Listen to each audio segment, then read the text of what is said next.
لما عرفت إنها اشترت تلاجة وغسالة لأختها من ورايا وأنا حتى مصاريف البيت مش لاقيه أكملها، ساعتها قلبي وجعني. أنا راجل عندي 32 سنة، متجوز بقالي 6 شهور، مراتي 29 سنة، مهندسة جودة أغذية ومرتبها أضعاف مرتبي. من قبل الجواز كنا متفقين إنها مش هتصرف في البيت، قلت ماشي، بحبها وهستحمل، يمكن في يوم تشيل معايا. استحملت حاجات كتير، حتى شكلها واسنانها اللي كانت مضايقاني، وقلت الجمال بيروح، المهم تكون شريكة في الحياة. لكن لا، دي لا شريكة ولا سند، بتدي نص مرتبها لأهلها والباقي لنفسها، ولا فكرت حتى تساعدني وأنا غرقان في الديون.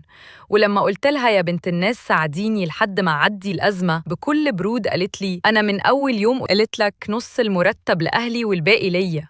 بصراحة أنا حاسس إني اتظلمت، خدت واحدة كلها عيوب ولا حتى حسستني إنها شريكة في الهم. يعني لو شغلها مش بيخدم بيتها ولا جوزها، يبقى بتشتغل لمين؟ ده غير كمان